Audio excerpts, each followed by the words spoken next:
I'm Tracy Sabol. Tonight on EWTN News Nightly, a push for peace. How the U.S. is responding to the latest escalation in the Middle East amid signs a ceasefire is unlikely. A Catholic and his convictions. New developments in the case of pro-democracy protester Jimmy Lai and his trial in Hong Kong. Nothing gold can stay. As the Paris Olympics come to a close, we look back at the Summer Games and how some athletes displayed their faith. Plus, listen up. Pope Francis reminds us of the importance of seeking the voice of God. These stories and more tonight. From EWTN, the Global Catholic Network, this is EWTN News Nightly. Thank you for being with us on the Feast of St. Jane de Chantal. Our top story tonight, the push for a ceasefire in the Middle East by the Biden administration suffers another setback. Hamas released a statement against the talks that were proposed for this Thursday. It wants mediators to return to an earlier plan instead of going to more rounds of negotiations. And tonight, the Vatican is also weighing in. White House correspondent Owen Jensen reports. Owen. Tracy, tonight the U.S. and its allies trying to reach a Mideast deal, saying there is no further time to lose. And they call on Iran to stand down its ongoing threats of a military attack against Israel. Arriving back from Delaware, President Joe Biden heads for the Oval Office. His administration trying to avoid a larger war in the Mideast. This all happening as the Pentagon orders a guided missile submarine to the region. And in the White House press briefing room, this update. President Biden spoke today with France, Germany, Italy, and the United Kingdom to discuss the situation in the Middle East and ongoing efforts to de-escalate tensions and reach a ceasefire and hostage deal in Gaza. In a joint statement, France, Germany, and Britain endorsing the latest push by mediators to end the fighting, return the hostages, and deliver more humanitarian aid. The State Department says it's time for Hamas to release the hostages, which, as you all know, include American citizens, and bring relief to the people of Gaza. Mediators spent months trying to get the sides to agree to a three-phase ceasefire. We fully expect talks to move forward, as they should. All negotiators should return to the table and bring this deal to conclusion. Iran and its allies urged to refrain from any retaliatory attacks. Preghiera per la pace. And as Pope Francis calls for peace, the Vatican urging Iran to refrain in every way from fueling the conflict. Over the weekend, Israeli strikes in Gaza City killed dozens at a school that the Israeli army claims was used as a command center by Hamas. Vice President Kamala Harris telling reporters far too many civilians have been killed, but also saying Israel has a right to go after Hamas and emphasizing we need to get the hostages out, we need a hostage deal, and we need a ceasefire. And I can't stress that strongly enough. In addition to that guided missile submarine heading to the Middle East, the Pentagon has ordered the USS Abraham Lincoln Aircraft Carrier Strike Group to sail to the region more quickly. At the White House, Owen Jensen, EWTN News Nightly. Well, the Kremlin says the new offensive by Ukraine into Russia is an attempt to gain a better negotiating position for peace talks. Главная задача стоит, безусловно, перед Министерством обороны. President Vladimir Putin also says Ukraine's incursion in the Kursk region is an attempt to destabilize Russia. He adds that Moscow will achieve its military goals. Meantime, around 100,000 people have fled the region since Ukraine began its offensive nearly 1 week ago. And now to Hong Kong, where the country's high court upheld the convictions of Catholic Jimmy Lai and 6 other pro-democracy advocates. Despite partially winning an appeal at a lower court, the advocates were found guilty of organizing an unauthorized assembly in 2019. Lai is already serving prison sentences for sedition and collusion charges in a high-profile national security trial for which he could be jailed for life. And now to Nicaragua, where the crackdown on the Catholic Church continues. Independent media is reporting authorities arrested 2 priests and a pastoral collaborator over the weekend. This follows the expulsion of 7 other priests only days earlier. The vice president of Nicaragua, Daniel Ortega's wife, said those clergy members arrived safely at the Vatican and were received by the Holy See. There are no other details. 2 other priests kidnapped in the past weeks are still missing.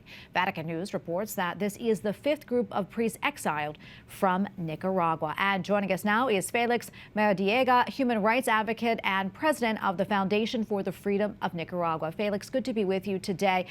The Ortega regime is intensifying its crackdown on the Catholic Church.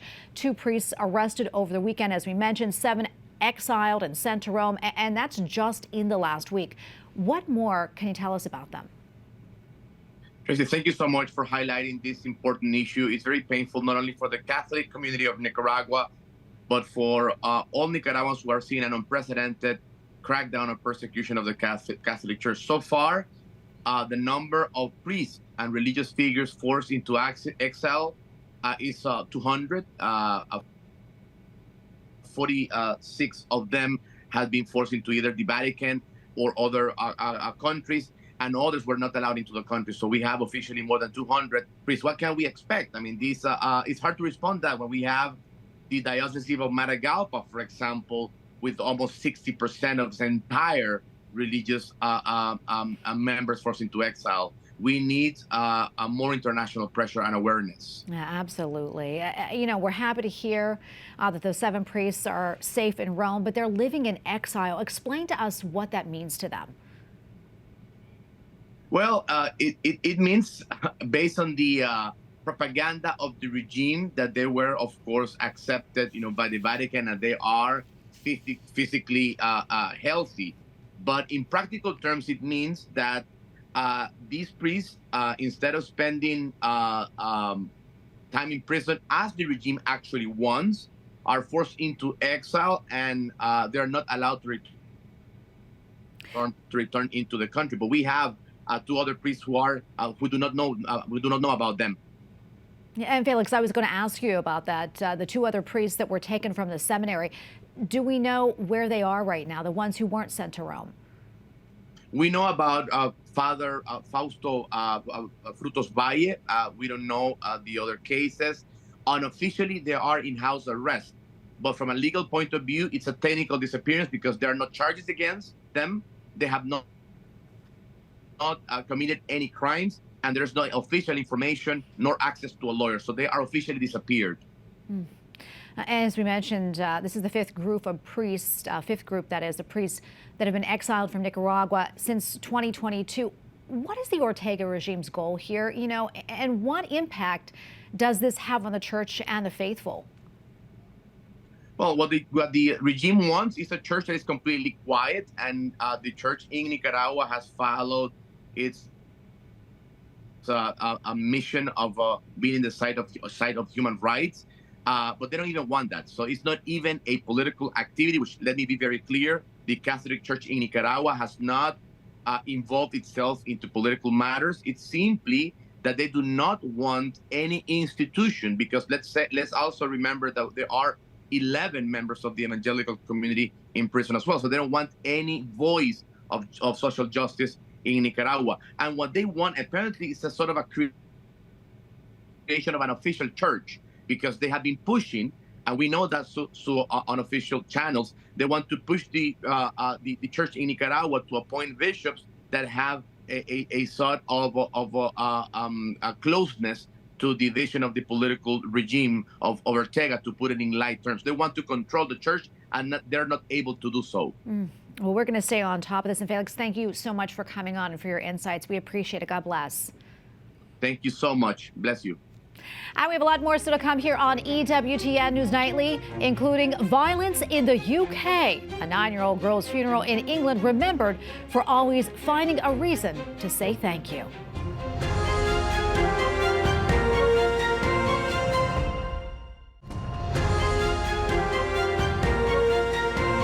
Welcome Welcome back. Police say one man is in custody after an 11-year-old girl and a 34-year-old woman were stabbed in central London. The extent of their injuries is not immediately clear. No motive has been released for the attack. The stabbing in London is the latest violence in the United Kingdom. It began after 3 young girls were killed late last month at a dance class. Yesterday, the first victim was laid to rest at a funeral at St. Patrick's Catholic Church in Southport, England. Changing from glory to glory, mirrored here, may our lives tell your story. The 9-year-old was remembered as a child who not only said thank you, but always gave a reason for saying it. During the funeral, her parents called for an end to all the violence in the wake of their daughter's death. All right, for more, let's bring in Tim Stanley. He is a columnist for the UK's Telegraph newspaper and a convert to Catholicism. Tim, great to be with you today. We appreciate it. I know you tweeted on X, formerly Twitter, all of our problems are moral and spiritual. The dark truth is that many Britons, including millions not watching TV, are burning internally. A crackdown on the far right and civil liberties, an intellectual lockdown won't make that go away. Tell us more about this and why you decided to put that out on X. Because we obviously have profound structural and economic problems in this country. The places where the riots happened tended to be poorer. We've obviously changed because of mass migration. Communities rub up against each other and they conflict. But none of that helps to explain why people would resort to violence. It doesn't explain the nature of the riots themselves. And I think part of the problem is not just mass migration. It's that Britain is a country that has become secularized. It's become heavily individualistic, consumer-led, and I think people are living quite fragmented and lonely lives. If you look at the profile of the people who have been going to court over the riots, and we've arrested approaching 1,000 people, which is extraordinary. We never knew the state in Britain was capable of enforcing the law and order this way. But if you look at the profile, certain features stand out. A lot of them were drunk. Addiction is a problem. A lot of them come from broken homes. A lot of them have deeply poisonous political views. These are people who one suspects are rioting over immigration, yes, but would riot over something else and are rioting internally. It frustrates me in Britain, across much of the West, that we always reduce debate to the immediate things, to the economic problem, the racial tension. We don't ask the question, what is wrong with us as individuals, and how do we fix it as individuals? And I feel that part of that process is rediscovering spirituality and religion. And I understand more than 25 faith leaders from churches, synagogues, and mosques released a joint statement in response to the riots. And they call on residents to be responsible citizens in a digital world. What kind of impact does a statement like that make or have? Do you think it resonates at all? Well, that's a very good way of picking apart what I've just said. It'll have almost no resonance. I mean, just to give you a stark example of this, when the riots kicked off, it was joked that white people targeted mosques, but Asian gangs targeted pubs. Right? So just think about that. Where was it that Muslims, do we think, gather the mosque? Where is it, do we think, white Britons gather the pub? No longer the church. I'd argue that devout Christians and devout Muslims have a lot more in common than people who are devout and those who believe in nothing at all. I often feel more comfortable. I instinctively relate more easily to conservative Muslims than I do many secularized Britons. And Tim, no doubt all this is a real test for the UK's new government. And while it seems like the situation maybe at the moment is under control, how do you think the Prime Minister moves forward? The Prime Minister has been focused on law and order, and he is a former Director of Public Prosecutions, so he knows the right people to call, he knows the right buttons to press, and a lot of us have actually been quite impressed by how swiftly he clamped down. The problem that many of us have with him is he seems incapable or perhaps unwilling to articulate a positive vision of what unites Britain and to explain what comes next to knit the country back together. And we're going to leave it right there. Tim, thank you so much for coming on and speaking to us about all this. We really appreciate it. God bless you. God bless you. Thank you. Up next on EWTN News Nightly, crossing the finish line, a recap of the Summer Olympics plus the athletes who highlighted their faith.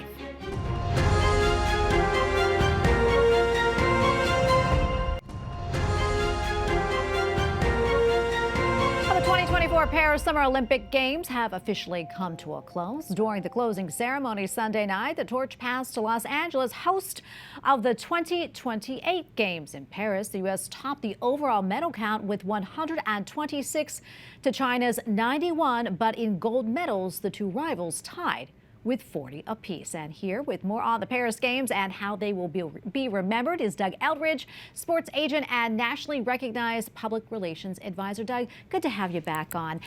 First off, let's talk about the medal count. As mentioned, Team USA dominated, but there seems to be one medal still in question. Tell us about the situation for gymnast Jordan Childs and her bronze. Right, so you have to remember, first of all, gymnastics in the summer and figure skating in the Winter Olympics are not based on the time when you touch the wall like swimming or track, or points at the buzzer like basketball. Instead, it's determined by a panel of judges. In this case, Jordan was competing in the floor routine, and she was in 5th place. Now, Team USA felt as though there was an error in the judges' scoring, and so they filed a protest. The judges agreed. They awarded Childs an additional 1/10 of a point. Now, that addition moved her from 5th place to 3rd. In so doing, it dislodged a Romanian athlete who thought she'd secured bronze. Now, Romania petitioned to the Court of Arbitration for Sport, which you can think of as almost the Supreme Court for international sports litigation. It's the highest court in the land. CAS agreed with Romania, kicked it down to International Gymnastics, who pushed it to the IOC. Now, what's important to understand is that Romania did not protest the quality or integrity of Childs' routine. Instead, they claimed that Team USA issued their protest 4 seconds outside of the permissible window. The IOC, aligned with the Court of Arbitration for Sport, said that the medal should be reassigned, and nearly a week later said that Childs should return the medal. Now, subsequent to that, Team USA has said that they actually have time-stamped video which indicates that the protest was within the permissible window and Childs should not have to surrender the medal. The problem, Tracy, is that, pardon the metaphor, but both these athletes are literally stuck in athletic purgatory. The distinction between upper and lower, do I get a medal, do I not? It's an absolute mess for Paris. And we'll see what happens, I guess. Also want to talk about this. I mean, as we know, Doug, the Olympics got off to a dubious start with a controversial opening ceremony that caused an uproar among Christians. But there were also some incredible displays of Christian faith by a number of the athletes. Let's talk about that and what stood out the most to you. First of all, of course, the opening ceremony garnered global pushback, and for all the reasons that we've discussed previously, right? That being said, this Olympics saw athletic, I've done this a long time, both on the agency side, the PR side. This Olympics saw a level of performance that I don't think I've ever seen in well over 20 years of doing this. It was really remarkable. You're talking about 125 Olympic records, 32 world records, and done in absolute class and extravagance. Obviously, Paris is one of the most screensaver type backdrops that you could ever have an Olympic Games, but the quality and the integrity and the capability of these athletes, especially Team USA, was on full display for the world to see. Yeah, and let's talk about those athletes who were really giving glory to God for their wins. Yeah, well, I mean, look, the first that comes to mind is Sydney, track and field athlete. I mean, she absolutely shattered 400-meter hurdles world record, her own record, by the way. Anchored a blistering 4x4 relay leg to bring home another gold for Team USA. But the loudest talking, Tracy, wasn't by her performance. It was by her persistence of faith. And in so many ways, I feel like that's emblematic of Team USA, irrespective of the controversy as a backdrop and the somewhat torrid thematic undertones throughout the games. Team USA athletes were variable.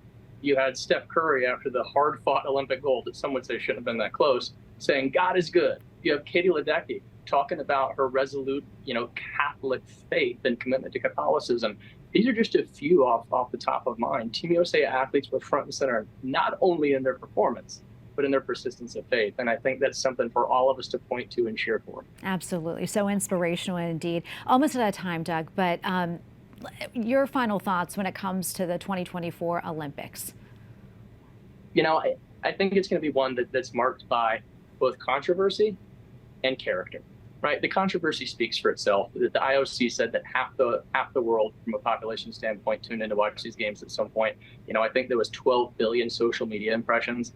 But I think what it really did was lay the groundwork for LA to pick up the torch, literally and figuratively. But also, these athletes were so brave in their proclamations of faith. I think in so doing, it inspired and hopefully encouraged other athletes not to worry about censorship or about the post-race interview being edited like we've seen in NFL games, but to be bold and proud and believe in their faith, because an army of 330 million Americans are following them, not just only in their performance, but in their persistence of faith. And to me, that's one of the key takeaways from these games. Yeah, well said, my friend. Thank you so much for coming on. Always appreciate it. Thank you for having me. A basilica along the Tiber River in Rome is dedicated to the new Christian martyrs of the 20th and 21st centuries. EWTN Vatican journalist Magdalena Walensky-Reedy has more. More than 1,000 years ago, Holy Roman Emperor Otto III commissioned the Basilica of San Bartholomew. Its purpose was to receive the remains of the apostle who was flayed alive for his faith. Today, it preserves more than 120 relics of 20th century Christian martyrs, the bloodiest century in church history.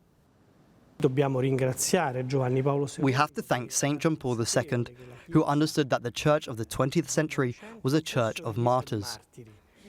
He experienced this firsthand in Poland during World War II, witnessing many of his fellow seminarians suffer.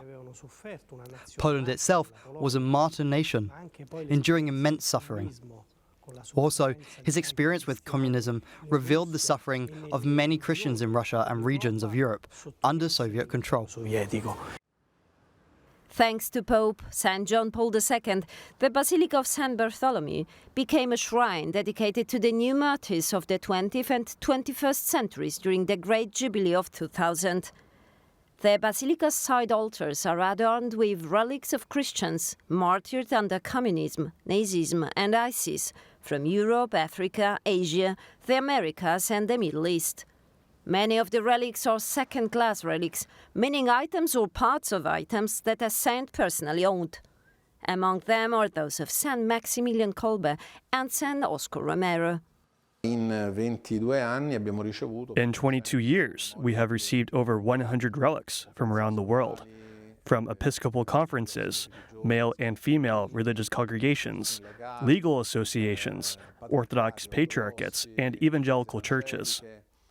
They came as pilgrims to hand over the sometimes very small but very precious items that are mementos of contemporary Christian martyrs. Soon, the space in the church became quite full. Last year, the Basilica inaugurated a new memorial to 20th and 21st century martyrs located in the crypt, since the Basilica's side chapels cannot fit all the relics donated to it. Relics of Catholic, Orthodox, Anglican and Protestant martyrs are there on display for pilgrims to read about and get to know. In light of the upcoming 2025 Jubilee of Hope, the Basilica enshrined to the new martyrs will be a particularly fitting place to visit. Martyrs convey hope by rejecting the notion that reality is ruled solely by force, violence and money. Instead, they highlight the great importance of spiritual values. The unique Basilica of San Bartholomew connects the tradition of Rome's apostolic martyrs to the modern persecution of Christians. In Rome, Magdalena Walensky-Reedy, EWTN News Nightly. Pope Francis says that faith is not true if it's based on our preconceived notions. I preconcetti e la presunzione quanto male ci fanno. At the Sunday address, the Pope said that true faith and prayer open the mind and the heart. When you find a person who is closed in mind and prayer, their faith and prayer are not true, the Holy Father added. Pope Francis also urged people to truly listen to God's voice rather than looking to the Lord for a confirmation of their own ideas. And we thank you for watching tonight. Remember, you can follow us on social media, Facebook, X, and Instagram at EWTN News Nightly. I'm Tracy Sabol. Good night and God bless.